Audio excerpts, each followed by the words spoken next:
بسم الله الرحمن الرحيم الحمد لله رب العالمين والعاقبة للمتقين والصلاة والسلام على سيد الأنبياء والمرسلين وعلى آله وأصحابه أجمعين إلى يوم الدين أما بعد فقد قال الله تبارك وتعالى فاستبقوا الخيرات صدق الله العظيم وصدق رسوله النبي الكريم ونحن على ذلك لمن الشاكرين والشاهدين والحمد لله رب العالمين. Chers frères, nous remercierons au premier lieu Allah subhanahu wa ta'ala, le très clément, le tout miséricordieux, qui nous a accordé l'opportunité de se réunir ici dans la masjid, les meilleurs endroits sur la terre, pendant cette nuit bénie de moitié de Sha'ban. Inch'Allah, on ne sera pas très long, car un long discours indigeste qui rentre par là et qui sort par là n'a pas de grand intérêt, mais on va essayer plutôt de faire un rappel qui sera bénéfique pour tout le monde et pour moi-même en premier. Tout d'abord, j'aimerais rappeler une croyance essentielle pour le croyant, pour les musulmans, à savoir que Allah subhanahu wa ta'ala possède les plus belles qualités et les plus beaux noms. Lahul asma'ul husna. À lui appartiennent les plus beaux noms, les plus belles qualités, les plus beaux attributs. Et parmi ces attributs, il y a deux attributs vers lesquels j'aimerais attirer votre attention ce soir. Le premier, c'est Ar-Rahman, le tout miséricordieux. Le tout miséricordieux. Qu'est-ce que cela implique? Cela implique que Allah subhanahu wa ta'ala fait preuve de miséricorde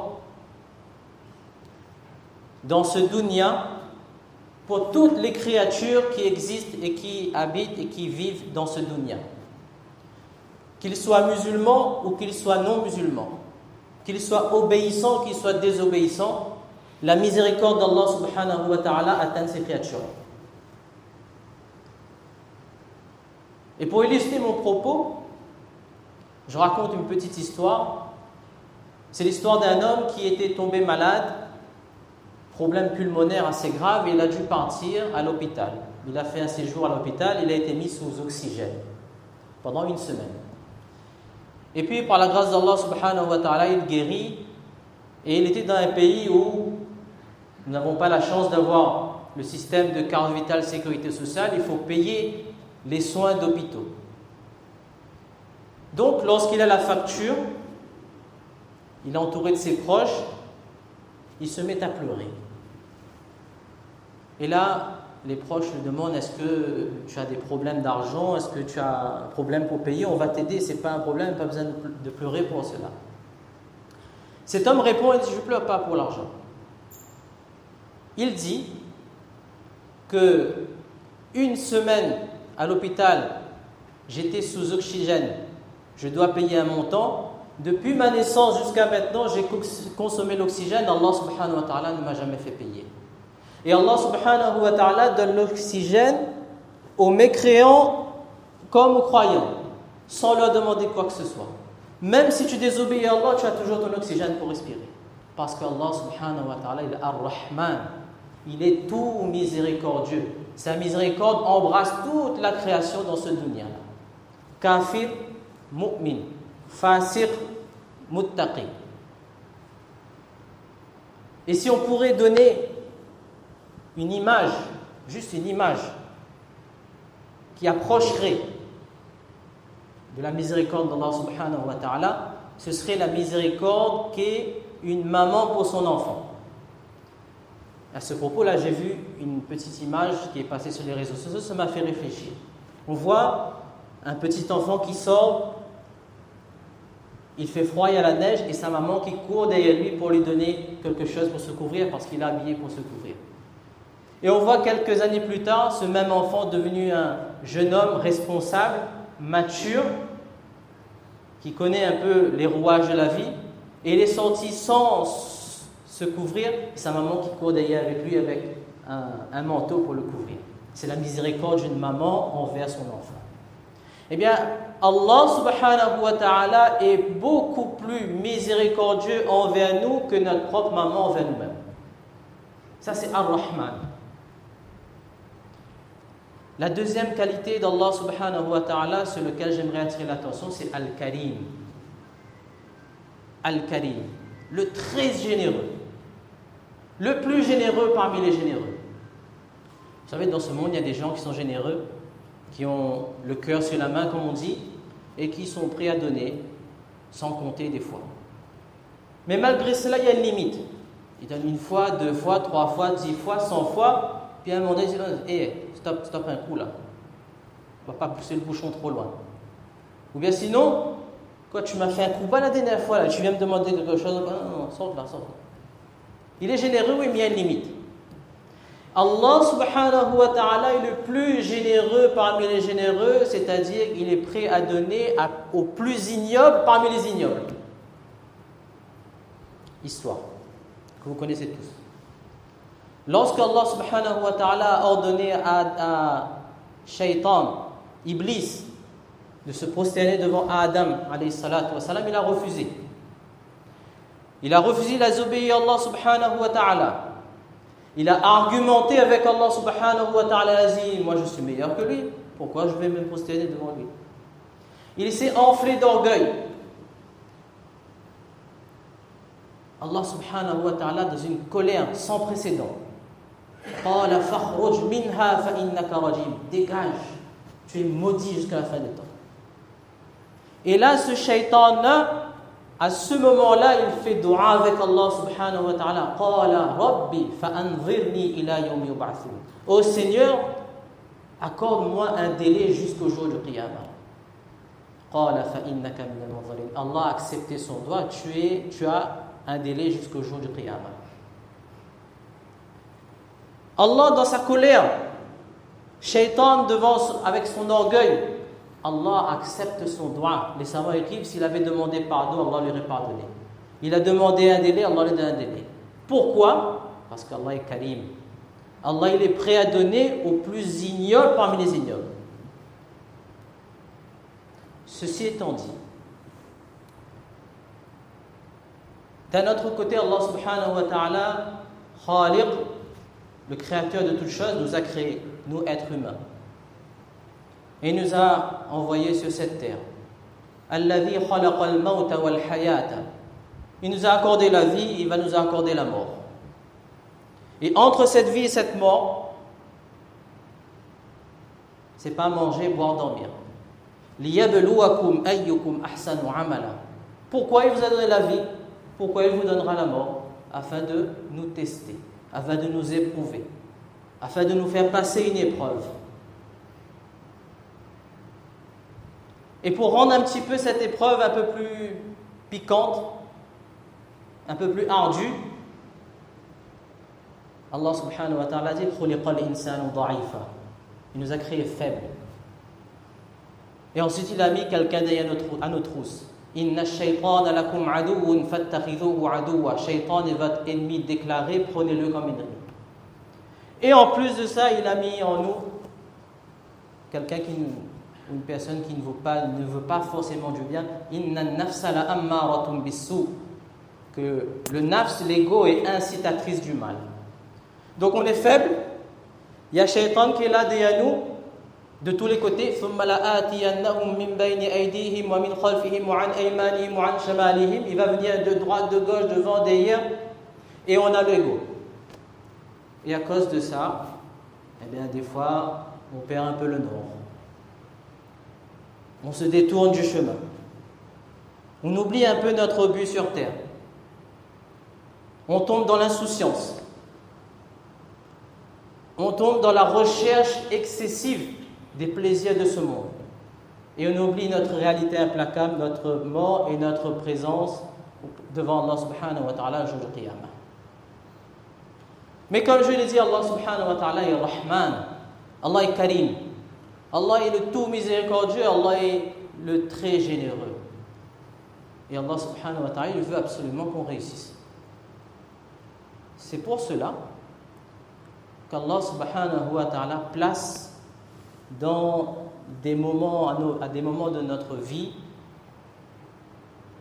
des périodes ou bien des endroits qui nous permettent de nous remettre en selle, qui nous permettent de faire un bond en avant, de rattraper le retard. C'est un coup de pouce qu'Allah subhanahu wa ta'ala nous donne afin que nous puissions réussir notre examen sur terre. Ce serait comme si on a tous été à l'école et puis on a un professeur qui nous donne un devoir extrêmement difficile, peut-être c'est ça qui va nous faire passer le bac ou pas, et ce même professeur-là est prêt à nous souffler les réponses. Quel bon professeur c'est. De la même manière, Allah subhanahu wa ta'ala nous a éprouvés, et il sait bien qu'on est faible, qu'il y a shaitan, qu'il y a le nafs, mais il nous donne des moments et des endroits qui nous permettent d'accéder à ce qu'on recherche tous, le paradis. Exemple, le haram de Mecca, l'endroit, vous savez, les actions sont multipliées par 100 000 là-bas, c'est un endroit exceptionnel qui nous permet de nous rapprocher, de demander pardon, d'avoir énormément de bonnes actions. Pareil pour la plaine de Arafat, de Muzdalifa pendant la période du Hajj. C'est comme le mois de Ramadan, le temps où les portes de l'enfer sont fermées, les portes du paradis sont ouvertes. C'est comme la nuit de Laylatul Qadr. Et c'est comme cette nuit aujourd'hui, ce soir. La nuit de moitié de Sha'ban, qu'on appelle dans notre jargon ici Shab-e Barat ou Laylatul Bara'a. À propos de ce Laylatul Bara'a, ce nuit de 15e Sha'ban, d'après Mufti Taqi Uthmani d'Ahmad Barakatuhum, il y a 17 Sahaba qui ont rapporté de Rasulullah sallallahu alayhi wa sallam une vertu particulière à cette nuit. On ne pourra pas citer tous les 17 hadiths, mais on va citer 3 hadiths. Le premier hadith, le hadith de Mu'adh ibn Jabal radiyallahu ta'ala anhu, il dit que le prophète sallallahu alayhi wa sallam a dit, lorsqu'arrive la 15e nuit de Sha'ban, Allah subhanahu wa ta'ala accorde une attention particulière à sa création et il pardonne à tout le monde, sauf le polythéiste et celui qui est en conflit avec son frère. Donc ici vous voyez, toute la création, à part 2 catégories de personnes, toute la création est pardonnée, incha'Allah ta'ala. Miséricorde et Allah le généreux. Deuxième hadith, c'est le hadith de Aïcha radiyallahu ta'ala anha, où elle dit qu'un soir, je me suis allongé pour dormir. Par la suite, le prophète sallallahu alayhi wa sallam est rentré à la maison, il a retiré ses vêtements et lui aussi, il s'est allongé pour dormir. Mais Aïcha ne dormait pas encore. Quelque temps plus tard, le prophète sallallahu alayhi wa sallam s'est levé, il a remis ses vêtements et il est sorti. Aïcha radiyallahu ta'ala anha, prise par la jalousie, parce qu'elle a pensé que le prophète sallallahu alayhi wa sallam était parti chez une autre épouse alors que c'était son tour, elle décide de suivre le prophète sallallahu alayhi wa sallam en cachette. Et lorsque elle retrouve le prophète sallallahu alayhi wa sallam, celui-ci était dans le cimetière de Madina, Jannatul Baqir, en train de demander pardon pour les musulmans, les musulmanes et les shuhada, les martyrs. Lorsque Aïcha radiyallahu ta'ala anha constate la situation et qu'elle voit qu'elle s'est fourvoyée, elle fait marche arrière, elle retourne rapidement chez elle. Mais manque de peau, le prophète sallallahu alayhi wa sallam aussi est rentré. Et elle trouve Aïcha radiyallahu ta'ala anha haletante. Elle a le souffle court. Et elle comprend que Aïcha radiyallahu ta'ala anha n'était pas en train de dormir, mais qu'elle l'avait suivi.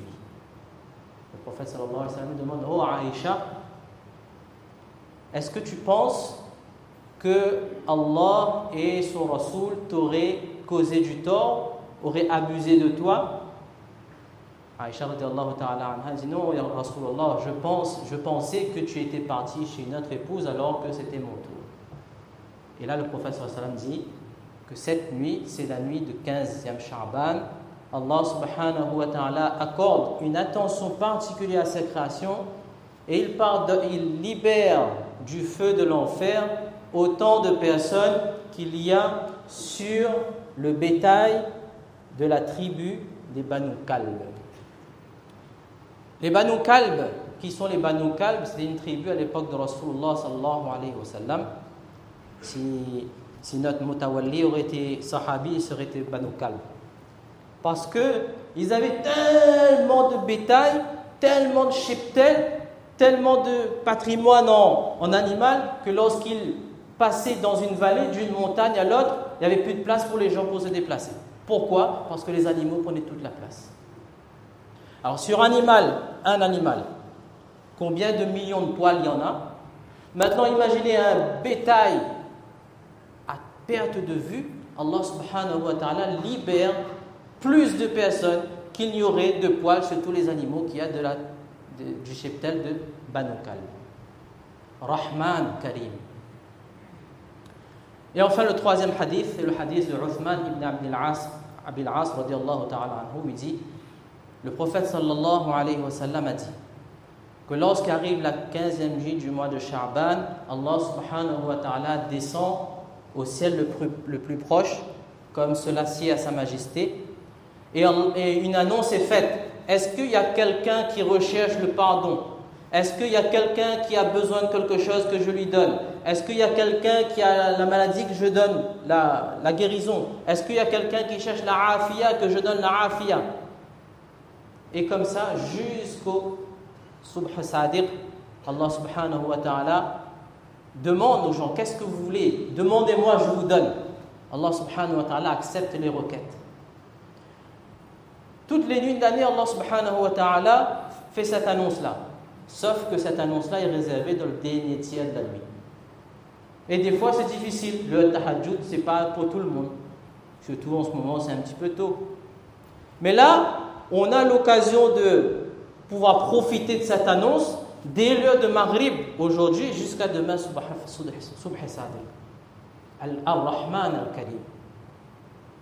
Donc, à partir de ces 3 hadiths, nous voyons que, d'une part, il y a une vertu particulière dans cette nuit et que Allah subhanahu wa ta'ala est Ar-Rahman et Al-Karim.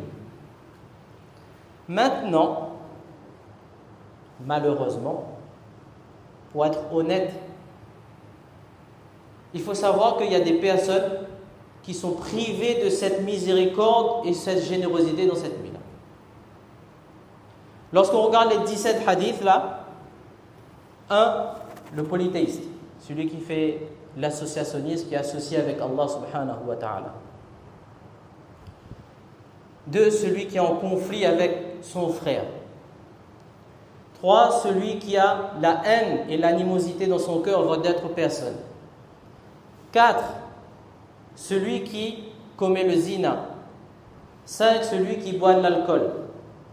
6, celui qui garde son pantalon au-dessous des chevilles. 7, celui qui tue quelqu'un sans raison, un meurtrier. 8, celui qui est désobéissant envers ses parents. Ces personnes-là sont privées de la miséricorde d'Allah ce soir-là. Mais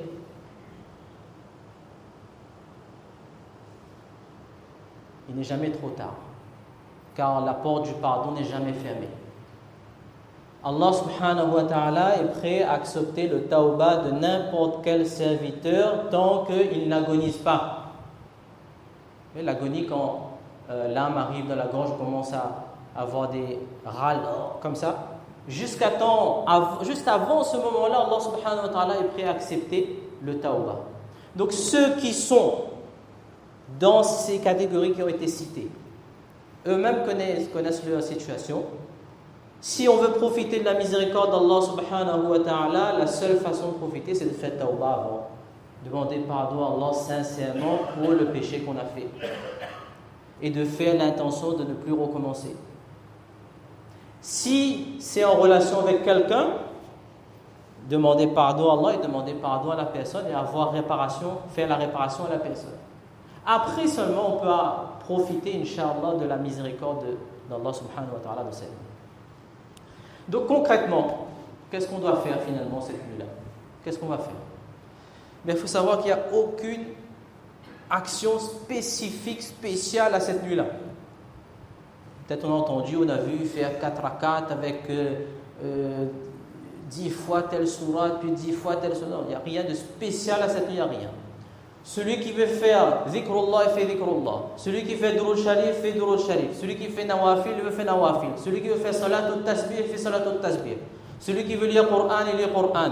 Celui qui veut apprendre la science religieuse, il apprend la science religieuse. Celui qui veut donner sadaqa, il donne sadaqa. Peu importe. L'essentiel, c'est qu'on profite de cette nuit pour retisser notre lien avec Allah subhanahu wa ta'ala. Qu'on profite de cette nuit pour se mettre en connexion avec Allah subhanahu wa ta'ala. Et on doit se dire que ce soir, il n'y a que moi et que Allah, il n'y a rien d'autre. Il n'y a que moi et que Allah, il n'y a rien d'autre. Quand je dis rien d'autre, c'est que même le portable aussi, si on peut mettre en mode avion, ce serait bien aussi. Ou bien sans internet, ce serait bien aussi. Parce que la chose qui nous déconnecte le plus d'Allah subhanahu wa ta'ala, c'est notre portable. On est très connecté, mais on est déconnecté d'Allah. Vous-même voyez.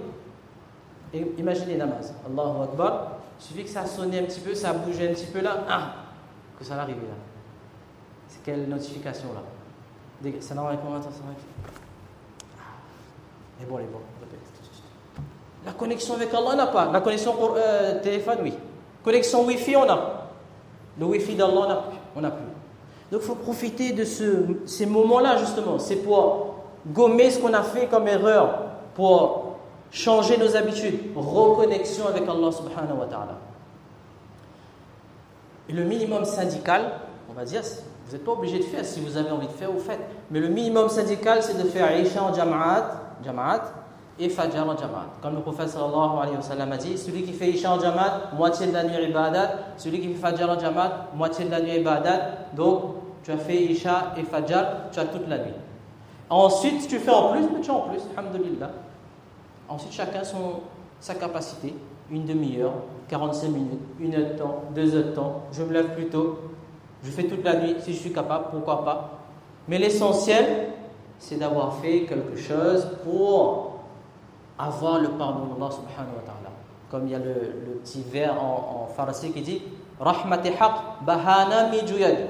Que le rahmat d'Allah, il cherche juste un prétexte. Il cherche juste un prétexte pour pardonner. Allah cherche juste un prétexte. Peut-être que vous n'avez pas fait namaz avec une superbe concentration, je ne sais pas. Mais au moins, vous avez levé les mains, vous avez dit Allahu Akbar ce soir, peut-être c'est suffisant pour qu'Allah vous pardonne. Allah il cherche juste un prétexte. Donc à nous de monter notre prétexte. Ensuite, c'est quelque chose qu'on a remarqué souvent, quand il y a un élan de ferveur comme ça, un élan de iman, c'est très bien. Il y en a qui vont faire des ibadat, ils vont lire le Coran, super, ils vont les faire nawafil, super. Mais il y a des salats kaza qui ne sont pas encore faits.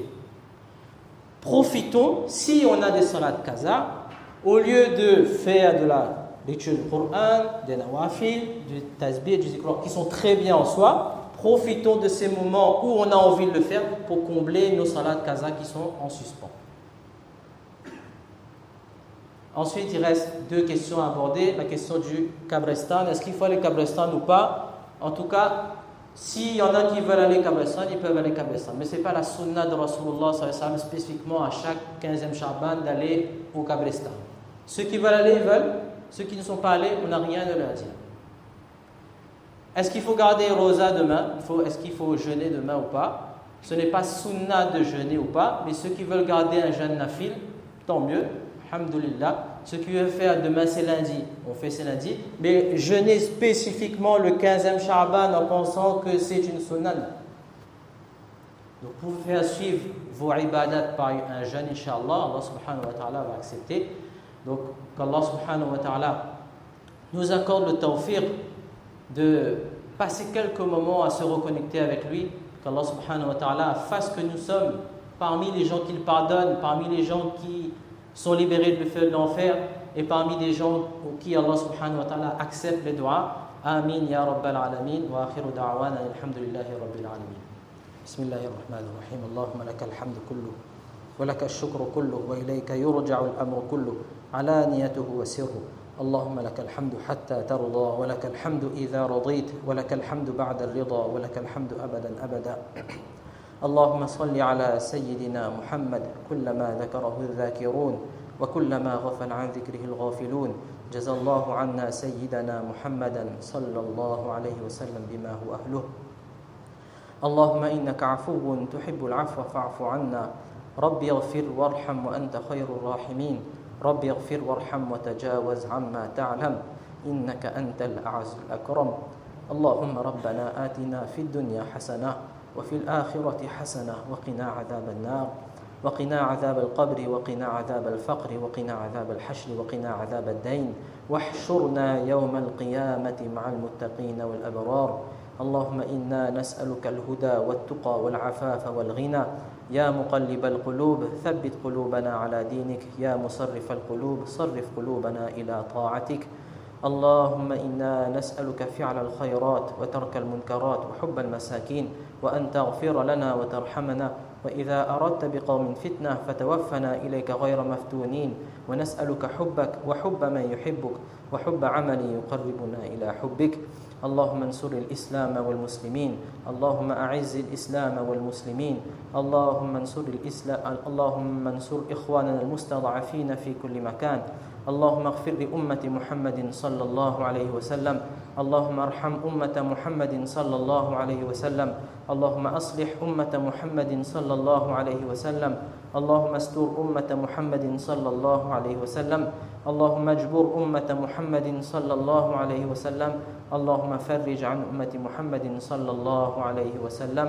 اللهم إنا نسألك من خير ما سألك منه نبيك محمد صلى الله عليه وسلم ونعوذ بك من شر ما استعاذك منه نبيك محمد صلى الله عليه وسلم. وأنت المستعان وعليك البلاغ ولا حول ولا قوة إلا بالله العلي العظيم. وصلى الله تعالى على خير خلقه سيدنا محمد صلى الله عليه وسلم بفضل سبحان ربك رب العزة عما يصفون وسلام على المرسلين والحمد لله رب العالمين.